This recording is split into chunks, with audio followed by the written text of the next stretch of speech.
What would you do if the most powerful man in the city was secretly orchestrating your entire life because he's obsessed with you? This is the story of how love became the most dangerous game of control ever played. The shadow behind success. Marcus Blackwell adjusted his platinum cufflinks as he stood in his penthouse office on the 55th floor of Blackwell Tower, but his attention wasn't on the merger documents spread across his mahogany desk. Instead, his dark eyes were fixed on the security monitor, displaying the small cafe across the street. There she was, Elena Rodriguez, wiping down tables with the same careful precision she brought to everything. Her long dark hair was pulled back in a simple ponytail, and she wore the cafe's standard uniform. But to Marcus, she was more beautiful than any socialite who'd ever graced his arm at charity galas. "Sir, the board is waiting," his assistant Jeremy announced from the doorway. Marcus didn't move from the window. "Tell them 5 more minutes." He'd been watching Elena for 8 months now, ever since she'd started working at Corner Grounds. What had begun as idle curiosity during his morning coffee runs had evolved into something far more consuming. He knew her schedule, her habits, her dreams of becoming a nurse. He knew she sent half her paycheck to her sick mother in El Salvador. He knew she was kind to everyone, even the rude customers who treated her like she was invisible. And he knew she had no idea who he was. "Actually, Jeremy," Marcus turned from the window with sudden decision, "cancel my afternoon meetings and get me everything you can on Elena Rodriguez, employment history, financial situation, family background, everything." Jeremy's eyebrows raised slightly. "Sir, is this for security purposes?" Marcus's jaw tightened. "It's personal." That evening, Marcus sat in his study reviewing Elena's file. The details painted a picture of struggle and determination that made his chest ache. She worked 2 jobs to support herself and send money home. Her mother needed surgery they couldn't afford. Elena had been accepted to nursing school, but couldn't pay the tuition. Problems Marcus could solve with the stroke of a pen. But there was a complication. Elena was dating someone, a mechanic named Carlos who worked at the garage down the street from her apartment. Marcus had seen them together, laughing over cheap coffee, sharing stories. Carlos made her smile in a way that Marcus, with all his wealth and power, had never managed to make anyone smile. His phone buzzed with a text from his friend and business partner, Vincent. "Poker night tomorrow, you in?" An idea began forming in Marcus's mind, dangerous, manipulative, but irresistible. The next evening, as cards were dealt around his private table, Marcus brought up Elena casually. "There's this woman," he began, sipping his whiskey. "Works at the cafe downstairs. I've been thinking about approaching her, but she's not from our world." Vincent laughed. "Marcus Blackwell slumming it with the working class? That's rich." "What if I made a bet?" Marcus continued, his voice steady despite his racing heart. "That I could win her over without her knowing who I really am?" The other men at the table leaned in with interest. "How much are we talking?" asked David Chen, a real estate mogul. "10 million. Marcus said without hesitation. "If I can make Elena Rodriguez fall in love with me within 3 months, you each owe me 2 million. If I fail, I'll pay each of you 2 million. "And she can't know you're Marcus Blackwell," Vincent clarified. "She can't know anything about my real life. I'll have to become someone else entirely." What Marcus didn't tell them was that this wasn't really about winning a bet. It was about having an excuse to enter Elena's world, to be close to her, to maybe, just maybe, earn the kind of genuine affection he'd watched her give so freely to others. The bet was just his way of justifying what he was already desperate to do, playing a different game. 2 days later, Matt Black walked into Corner Grounds wearing worn jeans and a simple button-down shirt. He'd spent hours perfecting his backstory, freelance graphic designer, recently moved to the city, looking for a fresh start. He'd even rented a modest apartment 3 blocks away, and filled it with carefully chosen belongings that would support his cover. Elena looked up as he approached the counter, offering the same warm smile she gave every customer. "Good morning, what can I get you?" "Just a coffee, Black," Marcus said, surprised by how nervous he felt. "And maybe some advice. I'm new to the neighborhood." "Oh, welcome." Elena's smile brightened. "I'm Elena. This place has the best coffee within 10 blocks, so you made a good choice." "Matt," he replied, extending his hand. The brief contact sent electricity up his arm. Over the following weeks, Matt became a regular. He'd arrived during Elena's shifts, always friendly but never pushy. He learned that she loved old movies, that she'd rather read than go to clubs, that she worried constantly about her mother's health. He discovered she had a laugh that could light up a room and a fierce loyalty to the people she cared about. The hardest part was Carlos. Marcus would watch from across the cafe as Elena's boyfriend picked her up after work, seeing the easy affection between them. Carlos was everything Marcus wasn't: uncomplicated, honest, content with simple pleasures. He made Elena laugh without calculating the perfect thing to say. "You seem sad today," Elena observed one afternoon as she refilled Matt's coffee. Marcus looked up, startled. "Do I?" "It's your eyes," she said gently. "They look lonely." The simple observation hit him like a physical blow. Here he was, one of the most powerful men in the city, and this woman, who had every reason to be bitter about her circumstances, was worried about his loneliness. "I guess I am a little lonely," he admitted, the truth slipping out before he could stop it. Eleanor sat down across from him during her break. "Want to talk about it?" And Marcus found himself telling her things he'd never told anyone, about feeling isolated, despite being surrounded by people, about wondering if anyone would care about him if he lost everything, about the pressure of always having to be strong and in control. Of course, he framed it all in terms of his graphic design career and the stress of starting over in a new city, but the emotions were real. "You know what I think?" Eleanor said after listening thoughtfully. "I think you're trying too hard to be perfect. The best people I know are the ones who aren't afraid to be a little broken." As the weeks passed, Marcus found himself living a double life that was slowly tearing him apart. Days were spent in boardrooms making million-dollar decisions. Evenings were spent in Elena's world, pretending to struggle with freelance work while she offered encouragement, and sometimes bought him coffee when she thought he was having a tough week. The worst part was how good she was to him. Eleanor would save him the last muffin when business was slow, recommend books she thought he'd like, and listen to his carefully crafted problems with genuine concern. She treated Matt with a kindness that no one had ever shown the real Marcus. And slowly, impossibly, she began to care about him. "Carlos thinks I'm crazy," she confided one evening as they walked through the neighborhood after her shift. "He says I shouldn't be friends with random customers." Marcus's stomach clenched. Maybe he's right. Maybe you should be careful. "Are you dangerous, Matt Black?" Eleanor asked with a teasing smile. More than you know, Marcus thought, but he managed to smile back. Probably not in the way he's worried about. But the lies were getting harder to maintain. Elena would mention struggles with rent, and Marcus had to physically restrain himself from offering to help. When she worried about her mother's medical bills, he had to watch her stress and pain without being able to solve everything with a simple wire transfer. Worst of all, he could see that Elena was beginning to feel torn. She cared about Matt, but she was still with Carlos. The guilt was eating at her, and Marcus hated himself for being the cause of it. "I don't know what's happening to me," she whispered one night as they sat on a bench outside her apartment building. "I care about you, Matt, more than I should." Marcus's heart pounded. "Elena!" "This is wrong," she continued, her voice breaking. "I love Carlos. He's a good man and he doesn't deserve this. But when I'm with you, I feel like I'm more myself than I've ever been before." Marcus reached for her hand and she didn't pull away. "What do you want to do?" "I don't know," Elena whispered. "I don't know anything anymore." Marcus realized with growing horror that his plan was working too well. Elena was falling for him just as he'd hoped, but it was destroying her relationship with a man who genuinely loved her. And the worst part was that everything she loved about Matt was built on lies. He was giving her exactly what he'd always wanted: genuine affection, real connection, but he was stealing it through deception. When worlds collide. The unraveling began on a Tuesday morning when Elena didn't show up for work.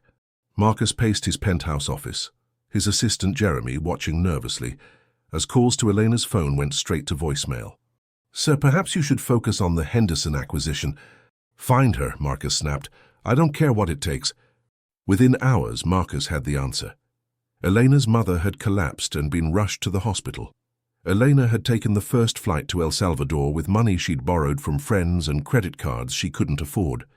Marcus stared at the report, his chest tight with worry and frustration. Eleanor was half a world away, dealing with a crisis he could solve instantly, and she had no idea he could help. But someone else did. Interesting reading. Marcus spun around to find Carlos standing in the doorway of Corner Grounds, holding a tablet displaying a news article. Blackwell Industries CEO linked to major healthcare initiative. The photo showed Marcus at a charity gala, unmistakably the same man who'd been calling himself Matt Black. Carlos? Marcus began, but the other man held up a hand. Let me guess, Carlos said, his voice deadly calm. You're going to tell me this is all some big misunderstanding. Marcus's mind raced through possible explanations, but looking at Carlos's face, hurt, angry, but not surprised, he realized the truth was already out. How long have you known? So about 2 weeks, Carlos replied. My cousin works security at your building. Saw you leaving one day after I just watched Matt Black walk into this cafe. Took some convincing before I believed him. Marcus felt like the world was tilting beneath his feet. What do you want? I want to know why. Carlos's voice cracked slightly. Elena is the kindest, most genuine person I've ever known. Why would someone like you target her? What's the game here? The question hit Marcus like a physical blow. It's not a game. Isn't it? Carlos pulled out his phone, showing text messages. Your friend Vincent's been pretty chatty at the bar where my buddy works. Something about a $10 million bet. About making Elena fall in love with a fake identity. Marcus's world crumbled around him. Carlos, you don't understand. I understand perfectly, Carlos said, his voice rising. You're a bored billionaire who decided to play with real people's lives for entertainment. Elena has been tearing herself apart with guilt, thinking she's betraying me for someone who actually cares about her. But it's all been lies. My feelings for her are real, Marcus said desperately. Are your feelings? Carlos laughed bitterly. You don't even know her real feelings. She's been in love with the idea of a struggling artist who needs her kindness. She has no idea she's been manipulated by someone who could buy and sell her entire life without blinking. The truth of it hit Marcus like a sledgehammer. Everything Elena felt for him was based on a carefully constructed fiction. The connection he'd treasured, the affection he'd craved. None of it was really for him. What are you going to do? Marcus asked quietly. Carlos studied him for a long moment. What I should do is tell Elena everything. Let her know that her friend Matt is actually Marcus Blackwell, and that you've been lying to her for months as part of some sick bet with your rich friends. Please, Marcus whispered, don't. Why shouldn't I? Marcus looked at this man, this good, honest man who loved Elena the way she deserved to be loved, and felt the full weight of what he'd done. Because it will destroy her, Marcus said finally. Finding out that someone she trusted played with her emotions like that, it will break something in her that might never heal. Carlos was quiet for a long moment. So what do you suggest? Let me disappear, Marcus said. I'll end whatever this is between us naturally. Elena will think Matt just moved on. She'll be hurt, but she won't be destroyed, and she'll come back to you, to someone who actually deserves her. And the bet? Marcus's jaw tightened. I'll pay the $20 million and tell them Elena saw through the act. They'll never know how close I came to... He couldn't finish the sentence. Carlos studied Marcus's face, seeing something there that surprised him. You really do care about her. I love her, Marcus admitted, the words tearing from his throat. I love her more than I've ever loved anything, which is why I have to let her go. There's just one problem with your plan, Carlos said softly. What? Elena's mother died yesterday. She's coming home tomorrow and she's going to need her friends, both of them. The news hit Marcus like a physical blow. Elena was grieving, alone, and he couldn't even comfort her without maintaining his web of lies. I'll find a way to help without... No, Carlos interrupted. You want to prove you really care about Elena. Then you'll tell her the truth, all of it. Let her decide what she wants to do with the information. Marcus stared at him. That will destroy any chance I have with her. You never had a real chance, Carlos said gently, because you never gave her the choice to love the real you. The weight of truth. Elena returned from El Salvador hollow-eyed and exhausted. Marcus watched from his office window as she got out of a taxi, Carlos waiting to embrace her on the sidewalk. Even from 55 floors up, he could see the grief in the way she moved. He'd spent 3 days planning what to say, how to confess everything without completely shattering her trust in humanity. But every scenario ended the same way, with Elena looking at him with the hurt and betrayal he knew he deserved. She came into the cafe on her first day back, moving through her routine like a ghost. When she saw Matt sitting at his usual table, her face brightened for the first time since she'd returned. "Matt," she said, coming over to hug him, "I'm so glad you're here." The warmth of her embrace felt like both salvation and condemnation. Marcus held her gently, memorizing the moment, because he knew it would be the last time she'd ever want to touch him. "Eleanor," he said softly, "we need to talk." Something in his tone made her pull back and study his face. "What's wrong? Can we go somewhere private?" Eleanor led him to the small office behind the cafe, worry creasing her features. "Matt, you're scaring me." Marcus took a deep breath and looked into the eyes of the woman he loved more than his own life. "My name isn't Matt Black," he began. "It's Marcus Blackwell." Eleanor blinked, confusion replacing concern. "I don't understand. I'm the CEO of Blackwell Industries. The building across the street, that's mine." Eleanor stared at him as if he were speaking a foreign language. "That's not... You're a graphic designer. You live in that little apartment on..." "I rented that apartment to support a lie," Marcus continued, his voice steady despite the breaking of his heart. "Elena, everything I told you about myself has been a fabrication." The color drained from Elena's face. "Why would you... I don't understand why you would do that." "Because I was watching you," Marcus said, each word feeling like swallowing glass. "From my office. I saw you working here every day and I became obsessed. I wanted to know you, but I knew you'd never give someone like me a real chance." Eleanor sank into a chair, her hands trembling. "You were watching me?" "Yes." Marcus pulled out his phone and showed her photos. The cafe from his office window, security footage of her walking to work, financial records he'd obtained. "I know about your mother's illness, your nursing school applications, your financial struggles. I know everything." Elena's face went from pale to grey. "How long?" 8 months of watching, 3 months of lying to you directly." "The bet," Eleanor whispered, and Marcus realized Carlos had told her something. "Yes," Marcus confirmed. "I made a bet with friends that I could make you fall in love with me without you knowing who I really was. $10 million. Eleanor stood up suddenly, backing away from him. "This is sick. You're sick." "Eleanor, please listen." "Listen to what?" Her voice was rising, raw with pain. "Listen to how you turned my life into entertainment, how you manipulated my feelings for sport." "It wasn't like that," Marcus said desperately. "It started that way, but Elena, what I feel for you is real. More real than anything in my life." "Real?" Elena laughed, but there was no humor in it. "Nothing about this is real.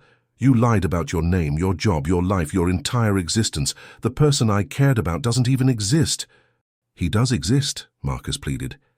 "Everything I shared with you about feeling lonely, about wanting connection, that was real.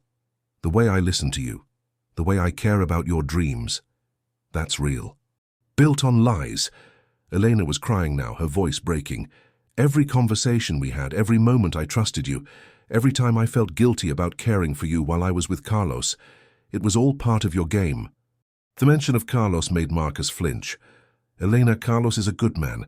He loves you the way you deserve to be loved." "Don't you dare," Elena said, her voice deadly quiet. "Don't you dare try to manage my relationships now. You've done enough damage." Marcus pulled out an envelope from his jacket. "Elena, I know this doesn't fix anything, but your mother's medical bills—" "No." Elena stepped back as if the envelope were poisonous. "No, you don't get to play savior now. You don't get to throw money at the problems you helped create and call it love." "Eleanor, please, I just want to help." "You want to help?" Eleanor's voice was shaking with rage and pain. "Then leave me alone, disappear from my life the same way Matt Black is going to disappear, because that person, the person I cared about, he never existed, did he?" Marcus felt tears burning his eyes. "He existed when he was with you. He was the best part of me." "The best part of you is a lie," Elena said quietly. "What does that say about the rest?" The question hung in the air between them, unanswered and unanswerable. "I'm sorry," Marcus whispered. "Eleanor, I'm so sorry. You deserved better than this. You deserved honesty and respect and real love, not manipulation and games." "Yes, I did," Elena agreed, wiping tears from her cheeks. "But you know what? I'm going to be okay, because unlike you, I know the difference between what's real and what's pretend." She moved toward the door, then stopped and turned back. "I hope it was worth it," she said. I hope winning your bet was worth destroying the trust of someone who actually cared about you. I didn't win, Marcus said softly. I lost everything. Eleanor studied his face one last time. Good, she said, and walked out of his life forever. 6 months later, Marcus stood at the window of his penthouse office, but he wasn't watching the cafe anymore. Corner Grounds had new owners. Carlos and Elena had used the money from Marcus's anonymous donation, funneled through a legal maze that couldn't be traced back to him, to buy the business and expand it into a community gathering space. Elena was in nursing school now, her tuition paid by a scholarship from a foundation Marcus had quietly established. She worked part-time at the cafe, and Marcus had heard through Jeremy's carefully managed information network that she was happy. She and Carlos had gotten married in a small ceremony last month. Marcus hadn't watched. He'd left the city that weekend, unable to bear witnessing the life she was building without him. The bet had cost him $20 million, but that was the least of what he'd lost. His friends had been disgusted when they learned the full story, not because he'd manipulated Elena, but because he'd fallen in love with her for real. In their world, that was the ultimate weakness. Vincent had cut ties completely. You were supposed to play with her heart, he'd said, not give her yours. Marcus had lost most of his social circle, but he found he didn't miss them. Their friendship had been as fake as his identity had been with Eleanor. A knock on his door interrupted his thoughts. Jeremy entered with a stack of papers. The Martinez Foundation paperwork is ready for your signature, Jeremy said carefully.